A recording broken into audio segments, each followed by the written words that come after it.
episode of Riding in Tandem. RIT, Riding in Tandem, RIT. With me, Jet, at sa episode na to, tignan natin ang Suzuki Jimny 5-door. Handa na ba kayo? Tara na! Look on the bright side, I'm taking it high. Look in the bright light, I'm losing my sight. I'm keeping it burning, I'm hotter than ice. I'm climbing the high rise, I'm sick of this hype. Mga katandem, gusto mo ng astig na pang off-road at urban driver? Check out natin itong Suzuki Jimny 5-door. So dito sa harapan mga katandem, classic yung look, no? Projector headlights, chrome grills, tapos may fog light siya, magkabila. Ito may headlight washer din. O nga pala mga katandem, sa mga hindi nakakaalam, lahat na nakikita nyo dun sa harapan, highly customizable. Headlight, grills, pati bumper, na-customize yan lahat. So dito naman tayo sa may bandang gilid mga katandem. Ito nga pala may 195/80 R15 na gulong. Customizable din yan. Pwedeng spacer, pwedeng palakihan, pwede mo gawing all-terrain tires kasi ito highway terrain tires mga katandem yan. Ito ultimo tong fender ito mga katandem, napapalitan yan. Pwede mo siyang palaparan, pwede siya ibang style. Then dito na mga katandem, meron siyang cheek lights na may signal light din yan. Then simple, meron ng plastic molding sa baba. Simpleng door handles na may classic look na nasusiyan yan. Ultimo dito mga katandem, pag nakita niyo yung frame niya, sobrang simple pero nakakapitan niyan ng rain visors, magkabilang pinto. Dahil nga pala dito sa 5-door, mga katandem, mas mahaba yung wheelbase niya, no? Pag nakita nyo, compared sa 3-door, meron siyang extra door para sa passenger sa likod. Tapos may boot space din ito para sa mga luggage nyo. Di ba? And syempre mga katandem, yung spare tire niya nandito nga pala, nasa likod nakalagay, hindi sa ilalim. Tapos customizable din pati yung taillights niya. May 4 na sensor niya mga katandem sa ilalim. Ito, 1, 2, 3, 4. Plaka na sa ilalim. Tapos may gutter siya mga katandem para pag binubuksan mo yung pinto, hindi matutuluan yung mga gamit mo, sasalin siya ng rain gutter. Hanggang sa gilid yan mga katandem, so hindi ka mababasa talaga. Then may third brake light, may washer din ng rear glass sa likod. And syempre may wiper nakatago lang dito. Nabanggit ko nga pala kanina, highly customizable siya. Ultimo spare parts, aftermarket, at mga overlanding gears, swak na swak sa Jimny na to.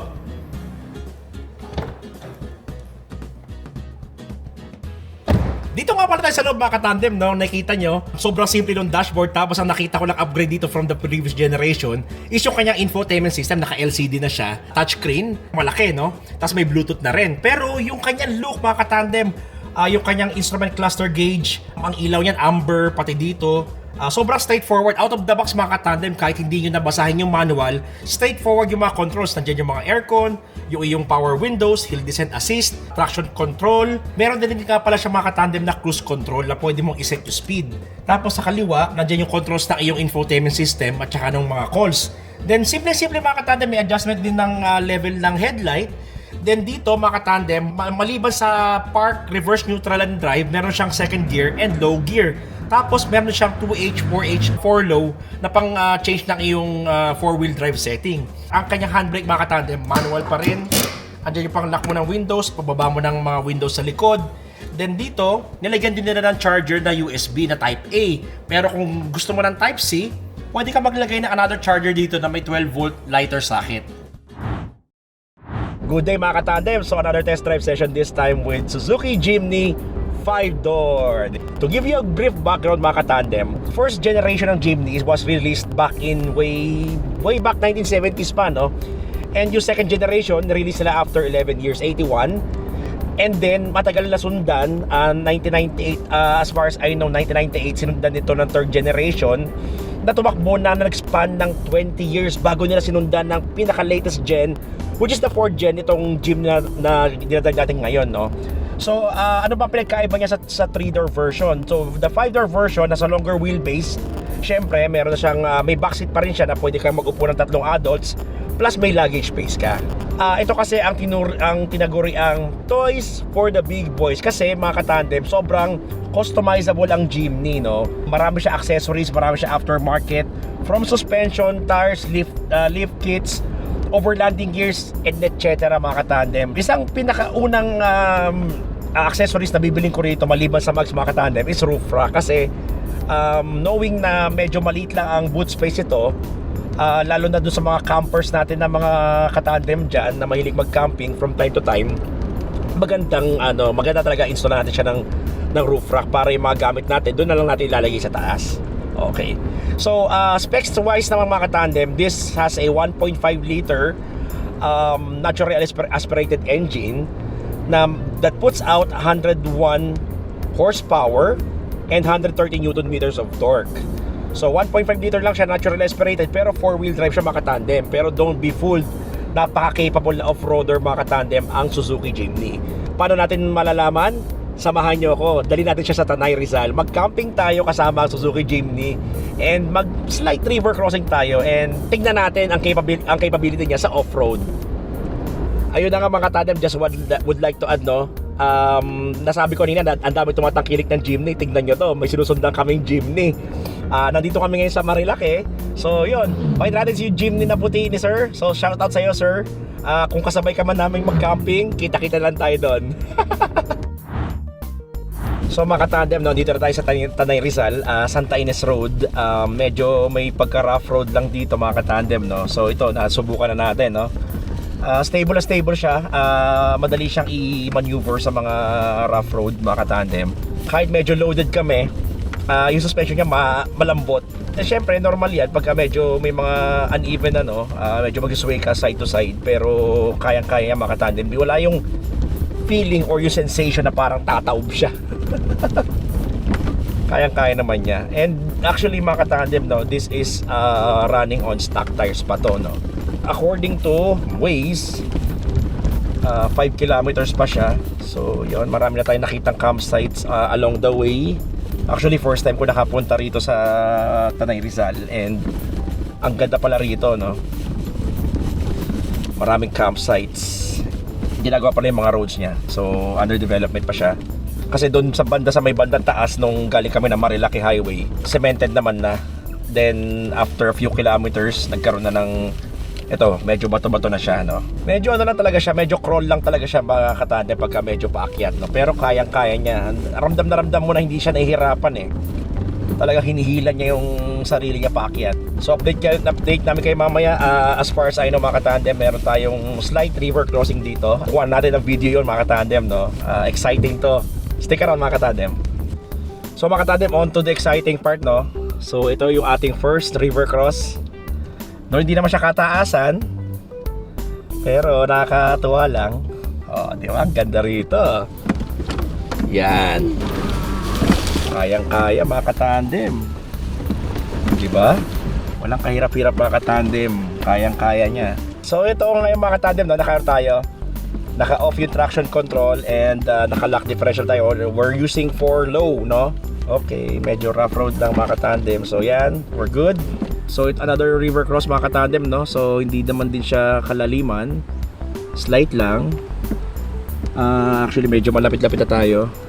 So ito mga katandem, pagpunta mo rito, no, hindi mo naman kailangan ng guide.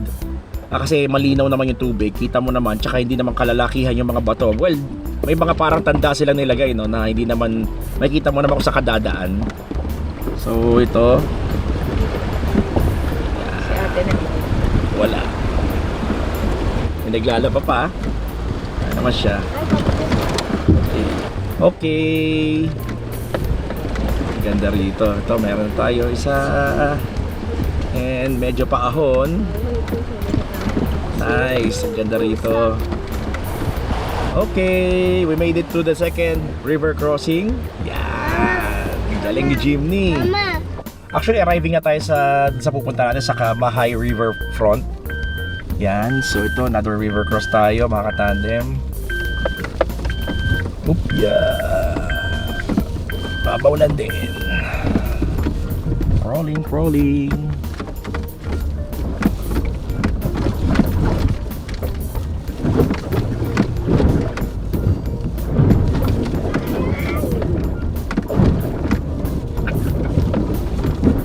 Wow, kaya mga katandem. Hindi ka tagakakabahan. Confident ka. Okay. Sarap. Exciting. So we're arriving at Camp Mahay. Riverfront. So ito, left tayo dito. Yan. Okay. Totoo nga, ang chismis mga katandem, maganda nga siya. Tabi ng bundok, ang ganda. So ito. So last river cross. So we're still at Forlow. So ito may mga guide naman tayo ng mga ng mga dilagyan nila ng actually guide, no, kung sa kadadaan. So ito slightly mababaw lang din to. Mas malalalim pa yung mga may mga isda. Mas malalalim pa yung lakbay natin kanina. So never tayo sumayad mga katandem. Sobrang ganda ng ground clearance ang taas. Tapos never tayo na stuck. So ito na, dito tayo sa Camp Mahay, thank God. So medyo hinapon na kami mga katandem, no. It's already 5:20. Mag-set up pa kami ng camp at tsaka tent. At parang solo namin mga katandem, oh. Actually may kasabay kami isa.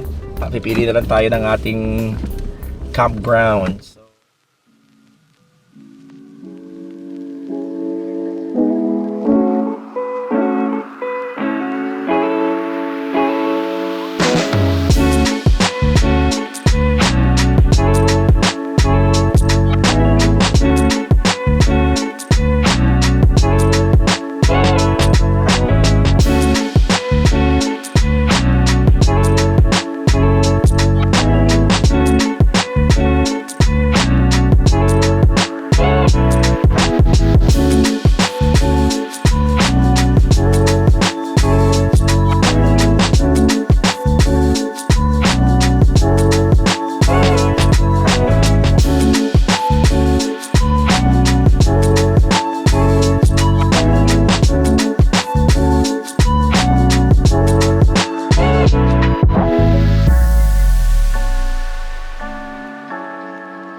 So yung mga katandem, no, kaka-break camp lang namin, kakalis na namin ng camp. So 2 days kami nag-camping doon and nag-enjoy ang lahat.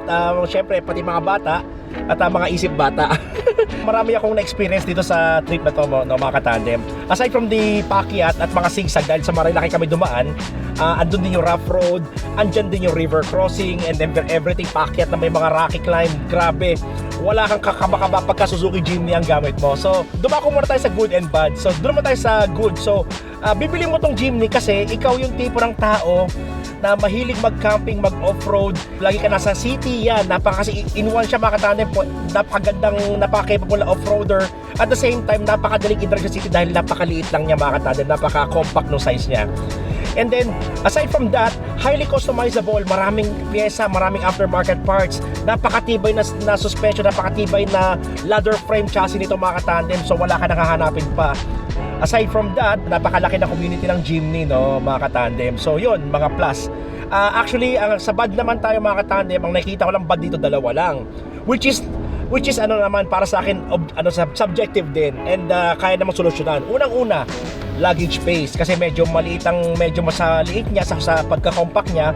Kung magka-camping ka, kailangan mo talaga ng luggage space. Ang solusyon dyan mga katandem, maglagay tayo ng roof rack or roof basket para may additional tayong carrying capacity sa taas, which is matibay naman yung bubong nito mga katandem kasi may nakikita ko nilalagyan pa talaga nila ng tent sa taas, doon sila natutulog doon sa bubong, no. And lastly, kung ikaw ay kung hanap mo ay talaga mabilis, baka yun lang, hindi ka masyadong ma-appeal sa ito.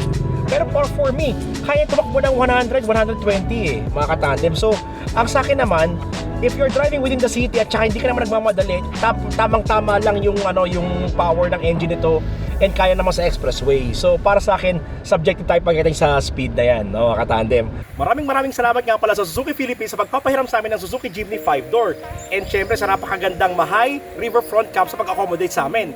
O mga katandem, sana may natutunan kayo sa video namin ngayon. O, next video na! RIT, riding in tandem. RIT, riding in tandem. RIT, riding in tandem. Siksik na impormasyon mula kay RM at Elaine. RIT, riding in tandem. RIT, riding